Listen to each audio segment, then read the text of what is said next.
everybody. It's the Liquidmatrix Security Digest podcast, episode 70. I'm James Arlen, and that other guy, whichever direction it is, that's Ben Sapiro. Hi. Liquidmatrix used to have more people. Yeah, I'm fairly certain at this juncture that Dave does not actually exist any longer. We've seen Will on CBC TV, so we know that he's cooler than we are. Yeah. Does Will have the hostage eyes? Like, I'm here, but they're holding me against my will. Please send help. No, I've actually monitored his eye blinking for binary messages, and so far the result has just been a whole lot of Konami code. Up, down, left, right. Oh wait. Are we resetting my Netflix account on my TV? Don't you know? I have a smart TV, and to reset the Netflix code, up, down, down, left, right, left, right. No, that's not right. That's just wrong. It is what it is. That's exactly what it is. We should figure out what sort of TV I have from those instructions. We should probably run the disclaimer now. Yes, please. Since there's no hope of having Dave ever show up to record an opening of the show, here's Dave giving us the disclaimer. This show does not represent the thoughts, intentions, plans, strategies, blah, blah, blah, blah. Thanks, Dave. We of appreciate our girlfriends, you wives, up. bellylint, or the militant wing of the Girl Guides. It is solely It's not our like he personal watches the opinion. videos We to make find no out guarantees go into them the anyways. Those of you that are listening to us as a traditional audio podcast, we'd like to inform you that we're available in all colors and almost full, no, just HD. For all of your 720p viewing pleasure, check out Liquidmatrix TV over there on the YouTubes. Actually, please subscribe. Yeah, because then we actually, if we get enough subscribers, we get like a cool link, as opposed to youtube.com/. That's exactly how you pronounce that. Good. Bad at the internet. What else is there? This week we got news and some breaches and some cybers and mailbaggies and somebody's wearing briefs and yeah. So hey, what do you know, Ben? Nothing. What's in the news, Ben? Oh, okay, good. Stop screwing me over on the segues, Ben. I'm having a drink now, Ben. Why do you keep saying my name like that? It's a bit disturbing. I got to watch before the show started. The security intern bring Jamie a beer. It was a very nice, touching, supportive partner moment. It's shiny apple cider. I like apple cider. I don't have any, but I like it. Anyways, Yes. So CBC. Speaking of Will and the CBC, he didn't report on this one. But in the CBC, there was a report from Montreal, a Montreal journalist. Turns out he's had something like 23 warrants for electronic surveillance and or access to his iPhone. 23. All signed off by a justice of the peace. He hasn't committed any crime. Well, if they kept watching him, maybe they'd find him committing a crime. Well, there you go. Therefore, he must be guilty. I didn't think we were allowed to do that in this country. Turns out we are. The police believed that he had received information about the police department illegally. I'm not quite sure how that works, and managed to convince the justice of the peace that they should have access to the phone. He had anonymous sources he wasn't willing to disclose. And so they went and made claims that a JP accepted and got lots and lots of warrants. Can you say chilling effects? I can, but now I'm terrified that they're watching me. Well, they are, but they're actually YouTube subscribers, so it's okay. It's fine. Okay. There you go. Hi, RCMP. Hi, whatever the Montreal police guys are called. This is really disconcerting. I mean, it's... If you told me this was happening in America, I'd go, that's worrying. I'm not surprised. If you told me that was in some sort of despotic, tin pot dictator regime. Okay, so Trump wins, I'd be, okay, no surprise. But here in Canada, and 23 times? I've been recently quite nervous that Stephen Harper's hair has escaped the cage that it was placed in and is attached itself to Justin's head. You know what? Like, in all fairness, I don't think Justin had anything to do with this or any clue about it. But Well, he has not hasn't reformed repealed anything. C-51, That's the problem. and he said he would. We're waiting, Yeah. Mr. Now, Trudeau. we're in a brave new age where everybody can be a journalist. Okay, except us. I don't know what we're doing, but everybody can be a journalist. But still, true quotes journalism. But the original journalism still has a place in society. Yeah. And when law enforcement does stuff like this without basis, that's just wrong. It will cause anonymous sources not to come forward and talk about the injustices they see in society, which will prevent them from ever being fixed. It's simple abuse of power. Yeah.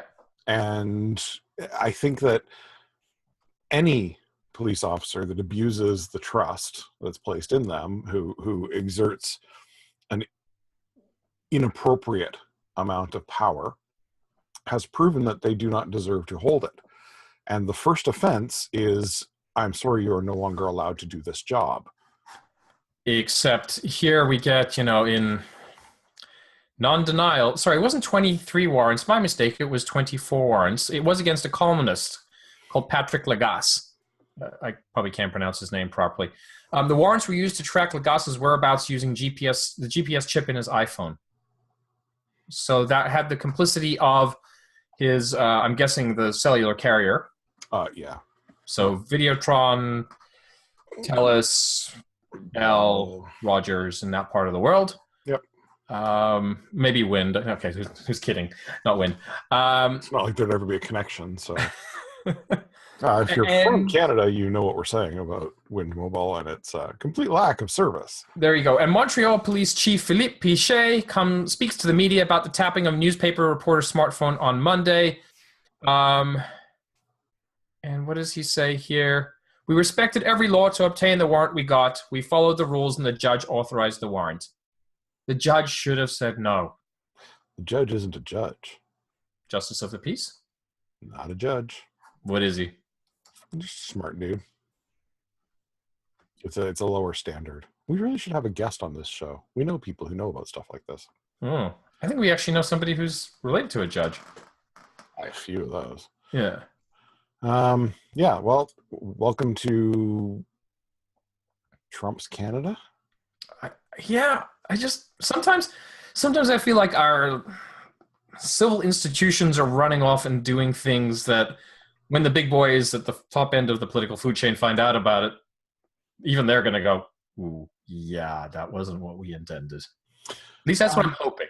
Yeah, I mean that's a legitimate hope, and I think all the brouhaha wrapped around C-51 not being fixed yet is certainly a part of this.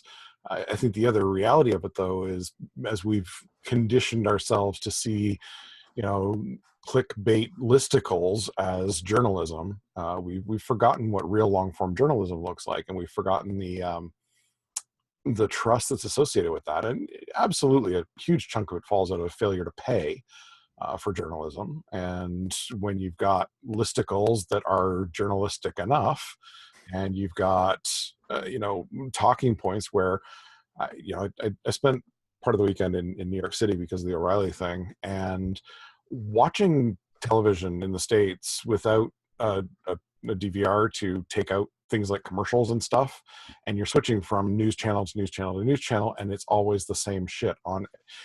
It's like the future president is on every channel, and I'm flashing back to when I was a kid and we had like 7 channels, and if the president was on, you're pretty much limited to CTV, Global TV, and CBC, all of which had like the precursors to Caillou on them. Disturbing. The big takeaway I have for this one is while the right thing is to fix the laws, in the meantime, apparently since the Sûreté du Québec, which is the Sûreté, I didn't grow up in this country. Immigrant. Stealing jobs, build a wall or something. Until that gets fixed and the abuses get stopped, the best thing that reporters or anybody who thinks that they might be the target of less than lawful surveillance, ditch the electronic stuff. Yeah. And it sucks because it's supposed to be an enabler and something we can trust, but now our happy little exobrain thingies can't be. Hey, I know a guy who talked about that. Yeah. Like, Think we can get him on the show? 7.5 years ago. For all of you out there in the world, I will probably have to add a link to the show notes. But in 2009, Tiffany Rad and I talked at lots of conferences about legal protections that may or may not exist for your brain and also for your exocortex. You're dragging around something that has pretty close to the storage capacity of your brain for facts, and every dumb ass picture that you took, or if you left your phone anywhere near someone, they took pictures without unlocking it, and you've got all kinds of this kind of face. And no, so you've seen all my postings to Facebook then. yeah, actually my kids specialize in it. If my son gets his hand on my phone, I've got 75 or 250 photographs that I wasn't counting on having, filling up all the empty space. I think the ultimate answer to all of it is that, unfortunately, I mean, we rant lots about how you don't need a new law for cyber shoplifting. Just shoplifting is enough. This is a case where, as we carry around habitually our own tracking devices, I quite cheerfully enjoy the fact that I can LoJack my kids every now and then, even when they're teenagers. I really try not to do it too often because I don't want to be that guy. But as you're carrying this information around with you, carrying around, it's more than just the digital trail you left. It's your own copy of it, and for a lot of us, it is genuinely a prosthetic at this point. And Steve Mann made that argument a couple of times that his partial cyborgization at this point has become prosthetic. He cannot survive comfortably without it. I think you find your average relatively heavy user of a handheld device that has internet connectivity and local storage, and you'll discover that they cannot well function without it. Oh, hell no. Just go into I any normal, North American family or anywhere in the world, in fact, and mom, dad, and kids are all doing the. Mm-hmm. Yeah. Yeah. It's funny when security intern was going to teachers college, they explained how to catch somebody who's using their cell phone in class. It's very What do you mean simple. catch? Well, when somebody is trying to surreptitiously use their mobile device in class, it's easy to catch them. No one looks to their crotch that's lit up and smiles. Hey, speak about your own crotch. Just saying, if your crotch lights up and makes you smile, Ben, you must be fancy in lots of ways. I am a fancy lad. Let's just leave it at that. There is no way to segue out of that. No fucking way. So I'm just going to jump tracks. So, hey, you might have heard, if you had watched the videos, that I was at O'Reilly Security over the weekend doing training classes, which are always the yay fun way to tempt the demo gods for 2 solid freaking days. Did some teaching on advanced and potentially semi-advanced cloud security stuff that was largely developed by Rich Mogull. He's gone on a bit of a posting tear over on Securosis and put up 3 so far, variations on a theme talking about cloud security stuff that you really should pay attention to. The first one is your cloud consultant probably sucks. And oh my, yes. I spent a lot of time cleaning up from cloud consultants like the one that he describes. How to start moving to cloud and 7 steps to secure your AWS root account. Great set of articles. You can expect that he'll continue posting articles like this because, as I said, he's on a bit of a tear. Great content, great information to sort of prime your bullshit detector. A huge part of the day in, day out job of the InfoSec generalist is bullshit detection.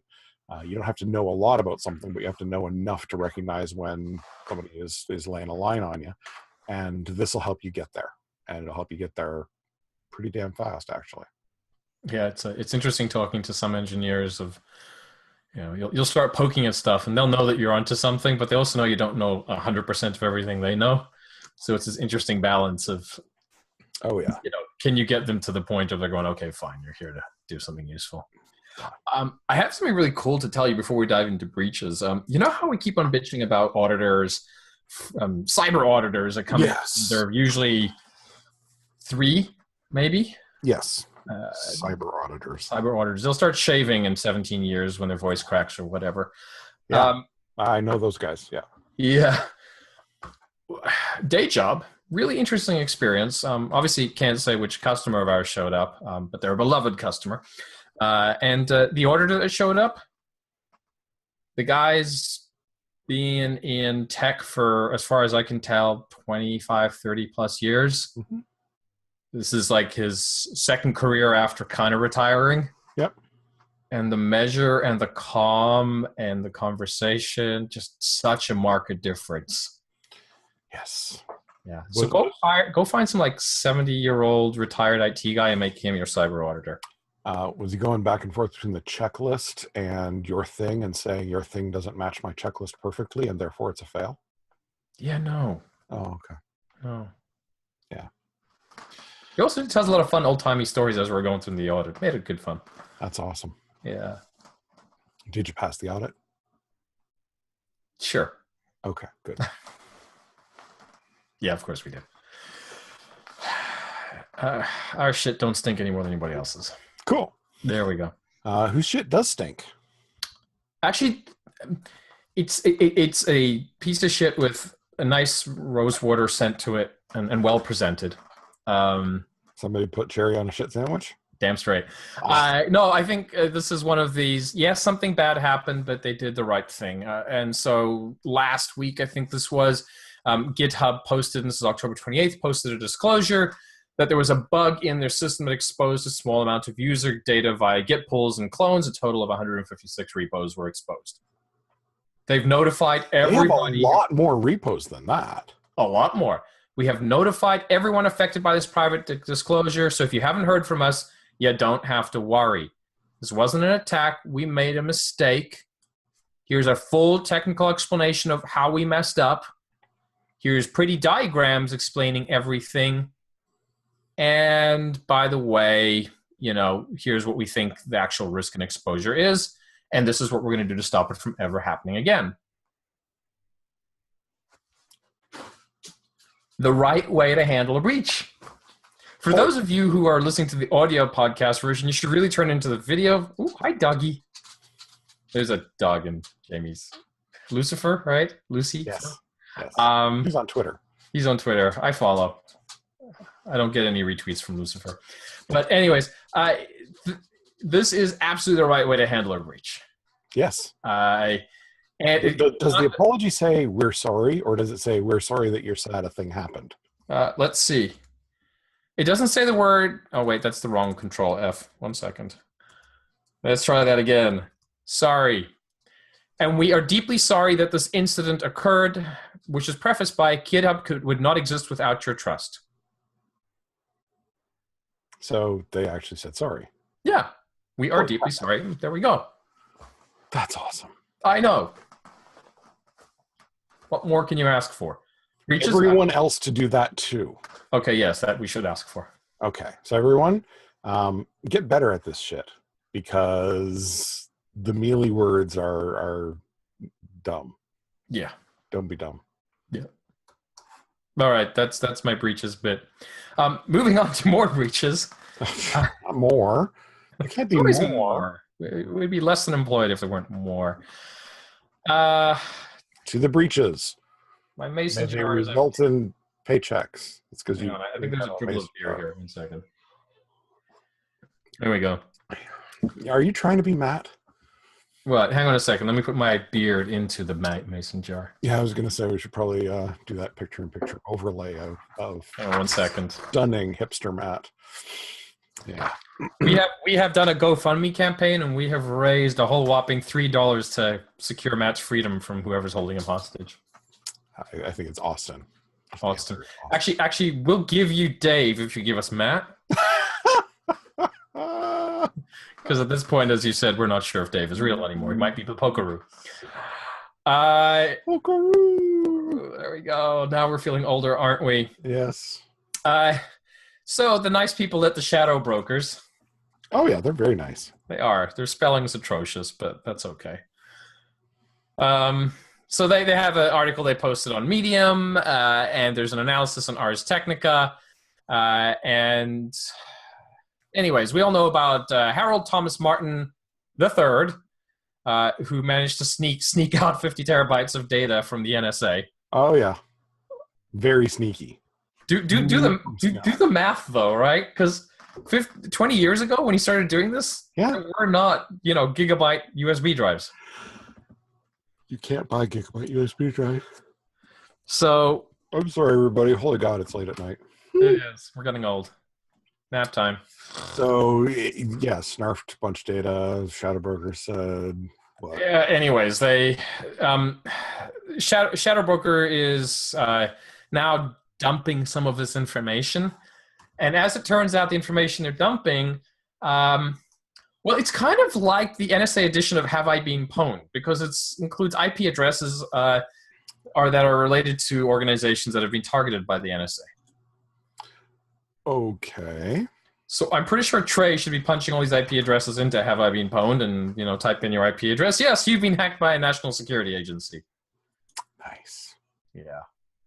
So, anyways, go read it. Go read the badly written message from the Shadow Brokers. It's hard to tell if they're going for effect and trying to throw off the scent, or if they are just actually English is not their first language. I mean, we're going to go with English, not first language. Yeah. Oh, well. All right. Yeah, that's it kind of for breaches. I think that's enough. Yeah, I think so. Yeah. Dear NSA, please be better at not being breached by well-meaning cyber contractors. Yeah, especially because you're supposed to be all about the cybers. Yes. Although we did have in the mini TV episodes, I did talk about there's no we, it's you or me, or that's it.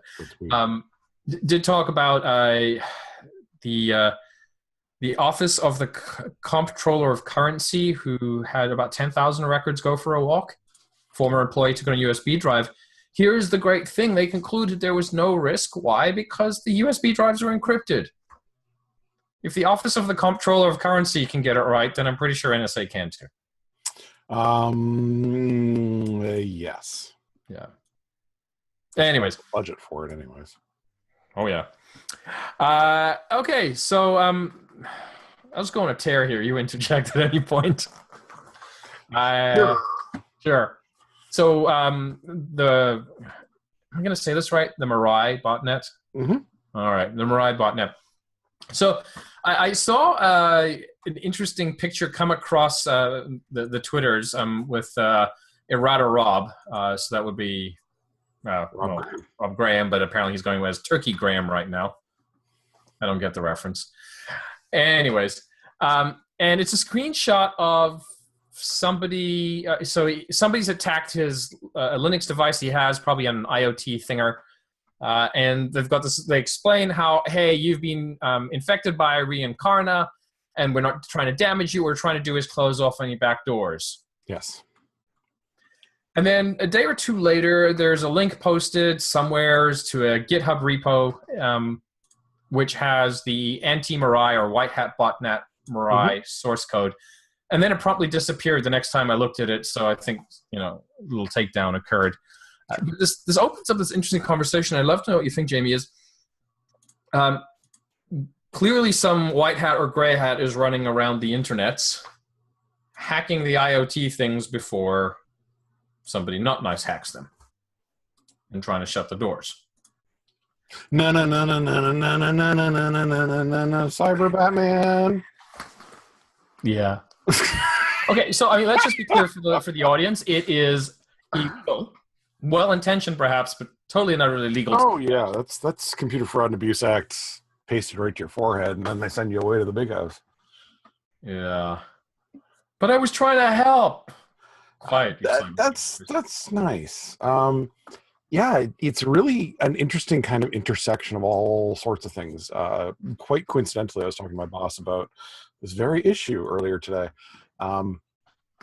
And he brings up the very good point during the conversation that it is very definitely illegal. There is no question. There's no discussion. Just you do not pass go. It is illegal to do this. However, there comes a point where if the responsible parties don't stop the bullshit, who's going to stop the bullshit?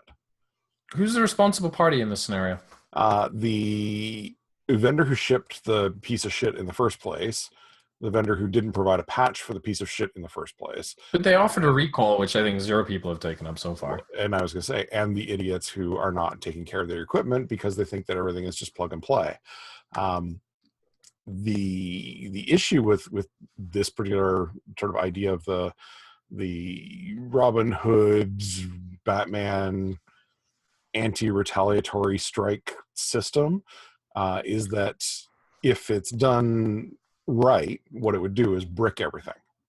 And if you brick it, then it turns into a customer support and warranty and RMA issue. If you do anything short of that, you're just leaving the problem where it is. And you know, sort of as you unpack this issue further and further, it starts to sound a lot like if the government can't keep the public safe, and here I'm referring to all governments and the public sphere, who's gonna? You know, who are you gonna call? And the answer is the elders of the internet. Wait, is Richard Stoltman going to start wearing spandex and a kit bat hood? I think he pretty much does already. Yeah, fair enough. Is parrot shaped. It smells funny. But this idea that we're kind of deep into cyber Second Amendment. That sounds like dangerous, seditious talk there, I suppose. Well, it gets to the point of, in my mind anyway, is the point of the Second Amendment is make sure that the people are ready to defend the public sphere. And the people are not well equipped to defend the public sphere. No, they don't even understand they have an issue. Well, this is what I'm saying. And that's why, you know, the variation on the gun nut is the cyber nut. And, you know, the kind of person who's like, I'm gonna save the world from itself. It's like, that's great. You got a 72-hour bag for that shit because your laptop's going to run out in about 4 or 5 hours. Right. So let's run this bricking issue forward. Sure. Brick the internet. Brick the internet. Hey, I found a whole bunch of things called routers, and they're not well secured. And boom, look, I say, oh wait, where'd California go? It slid off into the ocean. Apparently, actually, it ran away in fear of the rest of America. But I disagree on the whole idea of bricking. I understand why you're proposing it, but the thing is, if you brick something that somebody actually depends upon, yes, some other person could have hacked it already and done horrible things with it. But if the bad guy hacker hadn't actually, you know, caused the device to stop working, then from the user's perspective, yes, they're not being good neighbors and cyber citizens or whatever, but they're still getting utility out of it. They need it, and we can't tell programmatically what that utility is. Right. And so, yeah, you know, a million cameras pointing at pictures of, I don't know, cactuses growing in the desert, meh, who cares? That same camera being used to monitor, I don't know, a toxic waste site, or that same technology powering some sort of, you know, industrial monitoring system, or in healthcare. And no, none of these should be plugged into the internet, but one day somebody will go from, I'm going to brick all of these crappy cameras to I'm going to brick the next thing, and the next thing is, it's an unfortunate outcome for somebody in the real world. Yeah. And so I'm totally there with you on we need to do something about it. You pointed out it's illegal, it's 100% illegal, but these cyber Batmans, and this is the problem with vigilantes, is they may not always stop to consider their actions. Now, may not. You just said may not. May not. Do not. Will not. Will not. Cannot. Do. And then I think back to what Microsoft did. I forget which piece of malware it was, but basically it grabbed the DNS entries by futzing with the host file and pointing, and then basically injecting, you know, ads into your browsing stream and fun things like that. And Microsoft, together with law enforcement, did a takedown. Yep. And they kept those servers online for a long time. And eventually they said, look, it's costing us money. We've got to turn it off. But they recognized that what they were about to do would break the internet for a bunch of people that were less than aware. Yes. So, if you're going to run around and do this stuff, you've got to find a way to do it in a way that's non-harming. And so I think, as much as I don't condone the illegal activity, I think what the White Hat Mirai people did is at least trying to shut down the vulnerable bits while still leaving all the functioning of the device intact. Mm-hmm. And I don't think that's... I think that's the middle ground of an illegal activity for the right reasons. Anyways. So what are you doing to fix the problem? I don't have any smart devices in my house except my TV, which is pretty dumb. Okay. Yeah. I'm going to go back and make some yarn and raise my barn. So tell me about the next stupid Brexit-related thing. It has nothing to do with Brexit. I just thought it's funny to call them Brexit dollars. Oh, okay. Yeah.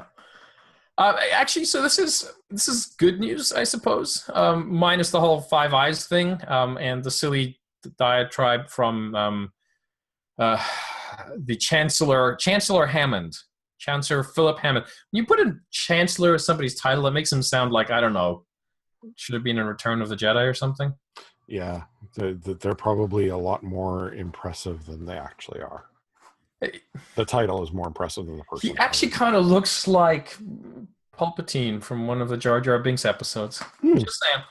Anyways, so ignoring the rhetoric of must have the ability to respond to hostile foreign actors. Okay, fine. Whatever. Cyber war, saber rattling. But they are going to invest a £1.9 billion sum on cybersecurity.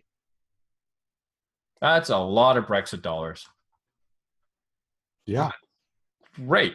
Are they going to spend it in an intelligent way? Becomes a yes, on their intelligence agencies to increase surveillance. Yeah, that's not... No. No, I don't think there is a plan. They have published some of it. And hey, even the inventor of the web came back and it says it was absolutely right that the government was concerned about the issue. It all depends on how they're going to use their funding. To increase surveillance and violate rights, or, I don't know, spend money on, hey, power grid people, stop putting everything on the internet, and maybe we can buy you some decent web cameras. Yeah. But hey, what is it? $1.9 billion to pay for national strategy was allocated last year and will fund the program until the end of 2020. So it's not $1.9 billion per year, but it's a lot more than Canada's investing. This is true. Yeah. Anywho, let's go on to DERPs. So coming back to police abuse. You have way too much time to look up stories for this podcast. Well, we were going to record last night. And still, you have like 1,100 stories, dude. I had time. This is what I'm saying. You have too much time. I took, after cranking hard for 6 months on G-Tool, the past few days have just done nothing really. After hours, right? Work is busy, but after hours I've come home, spent time with the family, started watching Luke Cage on Netflix. Not bad. We all get to take a little break every once in a while. No breaks. Okay, fine. Back to the grindstone for me. So I actually talked about this on the mini episode from this morning, but for those of you that haven't caught it yet, we'll just cover it again. So there's a Calgary police officer called Gerard Brand who in 2012, why are we telling a story now? We'll get to that. 2012, he looked up information in CPIC, which is the Canadian Police Information Center. It's basically our national background check system. Yep. He did that on a private basis, not like somebody legally came to him and said, I need a background check, but private individuals came to him and said, I need to know the address of people that live at certain places because they owe me money and I want to find out where they are and things like that. He's not allowed to do that. Except he did. But he's not allowed to do that. But he did. And so the preventative controls. Where's the DLP? He was suspended with pay since 2012. Holy shit. He didn't have to work for 4 years and get paid for it. Yeah, and on top of this, 21-year veteran of the Calgary Police Force at the time of his arrest. Which means he's about to retire. Gets even better. No. The evidence includes an invoice. When you're committing a crime, cash only. Invoice. Mm-hmm. Yeah, and then At least he kept good records. There's the cherry on top of all of this. No. Don't make it worse. Actually, there are two cherries. You're gonna make it worse, aren't you? Yeah. He's defending himself in court. Only an idiot has a lawyer. And finally, and at the very bottom of the article, aside from Brand, 3 current and former CPS, so Calgary Police Service officers, also face breach of trust charge. That's when you do something you're not supposed to as a police officer. They too are accused of accessing confidential databases for a private company. And see, this is why we need Will on the damn podcast, so we can get the Calgarian approach to this. Like, I believe it involved a cowboy hat and eating steak while riding a bull or something. Yeah, or just driving poorly down a 9-lane city street. Or that big? That's Calgary from my recollection. That's insane. Yeah, no preventative controls. It doesn't actually say how they figured out he was doing this. But it went on for a while. He did it 43 times before they arrested him. This is terrifying. It is. Who was watching the logs? Nobody looks at logs. Don't be silly. Right. Yeah. And then in the same breath, literally on the same day or the day immediately after, I forget when, a Toronto employee of the police services who'd worked there for 7 years was also accused of the same thing, but she's a civilian employee, not a police officer. Okay.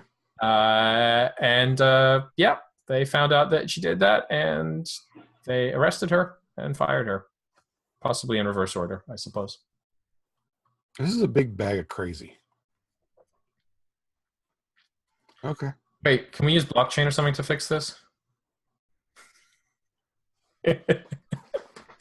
No, we can't. Actually, we could, in theory, but why don't we just put, good controls in place in the first place? You're making me sad, Ben. I know. Drink some cider. Very, very sad. Drink cider. It'll make you feel better. Okay. And so as I mentioned this morning in the mini episode, the big takeaway here, though, I think for us, actually the two big takeaways, and the first one is, oh my God, logs and proper controls. And the second one is hey, as security professionals, we sometimes have that access to the same things. Who hasn't maybe sometimes gone trolling through logs for looking for stuff when they had no real good reason to? Okay, you haven't. I haven't either, but I can say I've sometimes been tempted. Oh, yeah, absolutely. Never done it. And I can always point back to why did I find this thing? Why was I looking for it? Well, this and this and this happened. I can chain it all the way back to what I was looking for. Yeah. And it's part of my job to review logs, which means every now and then I just sit there and scroll through logs. Am I going to see some shit? Probably. Have I been forced to look at shit over the course of my career? Yep. Did I enjoy those times? Hell no. No, nobody wants to know what's in your email because I accidentally know about several people's fetishes. I didn't want to know, but I found out, and it's gross. Do you want me to tell you? No. Let's not talk about my fetishes either. I used to, in my very early part of my career, I used to share a lab with a bunch of forensic technologists. Mm-hmm. At first, I thought they had the greatest job in the world. Now, remember, I was straight out of university, right? No. Wait, you get paid to look at porn all day? That's awesome. No, you're paid to look at other people's porn, which is not your porn. If you're paid to look at your porn all day, sure, great job. Looking at other people's porn? OMFG. Oh, but it wasn't just that's a weird, interesting fetish you have there, friend. I remember one day one of the technologists coming out of their sectioned off part of the lab because chain of custody, right? Yeah. And his face looked pale, like white, like just drained. Mm-hmm. He saw some stuff that, man, nobody should have seen. You see shit you can't unsee. There you go. It's part of the job. But the important thing is, and there was a talk at Sector, and somebody spoke about the idea of security people being concerned that there's an abuse of power. Mm-hmm. Do everything you can to convince your user base that or the employees you work with or whatever that you will never do that. That such a thing is just so inconceivable, so foreign to you that it's impossible. Yeah, at one point, back in the day, way back in the day, Mr. Lewis had the I read your email sticker on the bumper of his car, and he was grieved by the union for it. And like, okay, back in the day when we were all starting our careers, haha, that was funny. Yeah. Now we can look back at it and go, yeah, no, we can see why there'd be an issue. Yeah. By the same token, walking around if you're in a security consulting role or whatever, or a pen testing role, and telling people you can hack stuff, it causes sadness. It freaks them out. Yeah. They don't get that, you may be an ethical person, would never hack them. Well, that you're nominally an ethical person. My ethical subroutines run only on alternate Tuesdays. Or that you're coin operated and only will hack the things that you get paid to hack. I never thought of it that way. There we go. Someone's getting a present at work this year. Damn straight. There we go. Gotta find coin acceptors for cheap so I can give them to everybody on the pen testing teams. But yeah, we need to do a better job of making the people around us feel calm about our existence. Gotcha. Yeah. I like that plan. That's a good plan. You should implement that. Nah. Okay. All right. Now the next guy after me, or girl, whatever. Right. All right. Let's go on to Mailbag, shall we? You made this one up. Make them all up. No, there have been a few real ones. Like 2. A small number. Is it a whole number? It is a whole number. Okay, good. Is it a natural number? I think. Okay. It's a positive integer. All right. What's with Google? You ever read any of the disclosures from Travis on when he's taking? Oh yes. That's entertainment at its best. Yes. Don't encourage Travis to look at He only goes after the people that deserve it. Antivirus vendors for the most part. No shit. Oh my god. Okay, but this has nothing to do with Travis. Yes. What does this have to do with? So Google has a policy that if they become aware of a vulnerability that is being actively exploited, they will obviously follow responsible disclosure, but after 7 days, they will tell the world. Okay. And so I saw an interesting post shoot by on Twitter, or a tweet, or whatever we call these things these days. I've been on Twitter for 9.5 years. We call them tweets, Ben. Tweets. I've been on Twitter longer than you had kids. Yes, this is true. I've been on Twitter longer than I have kids. I'm older than dirt. But you're not as old as Dave. No, I'm not. Dave's ancient. Yeah. Dave's actually, if anybody sees him at a conference, make sure he gets the seniors discount for his meal, please. He doesn't listen to the podcast. Good point. Hey, everybody. Here's your opportunity to mess with Dave. Totally. Ask him about his membership in the AARP. Make sure he has a warm sweater or blankie around him at the conference. About 4 or 5 o'clock, take him down to dinner. Make sure he gets back to his room at 6 and tell him if he falls down and can't get up again to hit the panic button. Oh, shit. You could have so much fun. Please do. Anyways, let's get back to Google. Fallen and he can't get up. Back in my day, the cybers were called InfoSec. All right, let's get back to Mailbag. Yes. So Google has this policy of disclosing vulnerabilities after 7 days if they're being actively exploited. And so I will assume them being Google, they know when something's being actively exploited because they've instrumented the whole damn world one way or another. Sure. A tweet, see now I'm using the word right, a tweet shoots by on my tweet stream from your friend and mine, Ed Bellis. Yes. And I can't find the tweet in the tweet stream. I could go back and look at the thing if I was less lazy, but I'm not. And basically it's like, what's up with that? Which is fair because he's now disclosed a vulnerability. Google has disclosed a vulnerability for which there was no patch. Okay. what's a user supposed to do? Because it was in Windows. It's not like you can uninstall your Windows. Lie down. Yeah, pretty much. And I thought I thought about it at first and thought he had a point. And then I vacillated back and forth on it. I'm curious to know what you think about this. It's the top tweet in his tweet stream. Is it? Well, he doesn't tweet very often, but then again, neither do I. Let's go find it. Well, for crying out loud. I thought he was a frequent tweeter thinger, so. No. All right, let's link to it. Let's find it. I'll post it here. E. Bellis for Twitter. Just to be clear, you're disclosing a 0-day to protect users, and your advice is to patch once a patch is available. Yeah. Thoughts? This is a hard one. It really is. This actually links quite tightly with your long rant on the White Hat Mirai anti-botnet thing. It's the, at what point are you too paternalistic? One of the joys of parenting the older kids than yours, which you'll learn to discover and fucking hate, is that sometimes you got to let them fall flat on their faces, and you can't save them every time. So if you condition people to believe in a world of fairies and happiness and goodness, wherein bad things don't happen to good little boys and girls,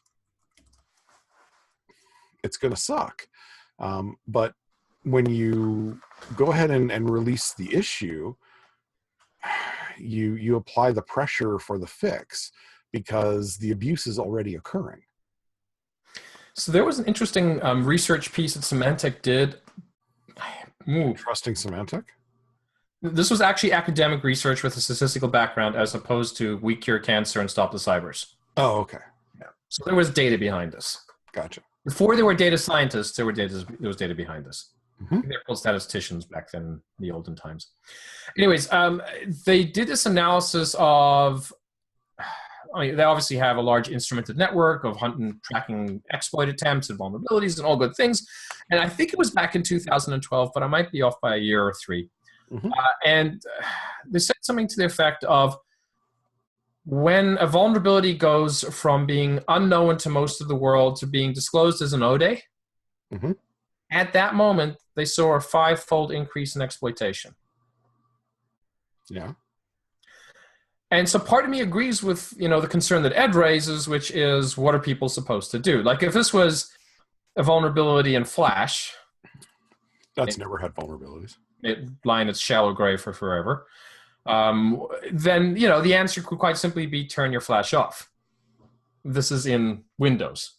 And so it's going to, what? Turn your Windows off. Elementary OS. This is the year of Linux on the desktop. Elementary OS. Go check it out. Have you seen it? I'm the one who put it in a Liquidmatrix TV Mini. You did? I should totally watch those. Fuck you. Subscribe so somebody listens to Jamie. Anyways, yeah. So, yeah, the exploitation rate may go up, because what happens when somebody knows that a vulnerability exists in a particular DLL is it's now just a matter of time for them to figure out exactly what they're looking for and then exploit it. While writing exploits and finding vulns is not easy work, it's also, a fairly mechanical process once you're at a certain level of goodness on it. And so by them disclosing it, that certainly is going to spike up the abuses of it. But on the flip side, yeah, more people might be getting a hit, but at least the people that would have been hit now have a opportunity of knowing about it potentially. And as you said, there could be pressure applied to the vendor to fix real fast. Yeah. So I think it's kind of a wash for me. I think Google did the right thing, but I can also see that they probably had to make a hard choice, which caused harm. Not a perfect world we live in. No, there are no perfect worlds. No. I want to live in one, please. Good luck with that. We've been talking for a long time. We have. We should wrap it up. Let's go brief. All right. If you watched some of the brieflies, you saw me ranting about the new MacBook Pro situation and how I badly want a new computer, and I'm not entirely sure I'm going to get one. The Verge has a good review of the currently available which is not the cool touch bar one, MBP 13, that still has all of its function keys for those of you that have a function key fetish. And it's a pretty good review. You should have a look. I still think remapping escape to the caps lock key is a valid response to the whole situation. And the other one is we kind of missed the anniversary on this because, well, I wasn't paying attention. I was busy teaching. It's been 10 years of Securosis. And 10 years of Sector. Coincidence? I think not. But 10 years is pretty good for an analyst firm that spun out of Gartner and survived. Wait, is Gartner still around? I believe so. Nobody's tried to sell me one of their expensive reports in a while, or Well, no, they quadrant of something. they give you the magic quadrangle whenever you ask for it. Oh, okay. There we go. Yeah. All right. You're briefly. Let's Encrypt needs money. They're doing a crowdfunding campaign that costs them about $200K per month to run. Holy we will balls. get free good certificates from them. Magic certificates from Symantec. All right. So I'm clicking on that link because I use their stuff and I'm quite happy with it because it just works. All right. All right. You guilted me into spending money on crowdfunding. Donating, I believe is the word. Sure. Charitable giving. All right. Wrap it up. Yeah, I think so. We're not even going to talk about this next section. I'm just going to go ahead and delete that right now. And that means it's upcoming appearances and gratuitous self-promotion. Dave is apparently invading Sweden. I'm going on vacation-ish. I'm just going to work. Yeah, I found out a couple hours ago that I'm going to be working for my whole vacation, so whatever. Matt is hiding behind a beard. Will is an even bigger hipster than he used to be. Apparently there are other writers. And, can we get them on a show? We can do lots of things now because we have the magic of the video. You know what I would love to do? What would you love to do, Ben? Can we do like picture in picture and just have like a little screen, wait, right there, screen over there or so? And inset in that little picture in picture would be Jimmy Vo. And every time we said the word cyber, he'd do a shot. Yes, we could do that. Okay. So, hey, Jimmy Vo, if you're listening, send me some video of you drinking a shot and I will insert it at appropriate points during the recordings. There we go. Always easier to fix that shit in post. All right. That's it, everybody. Seacrest says?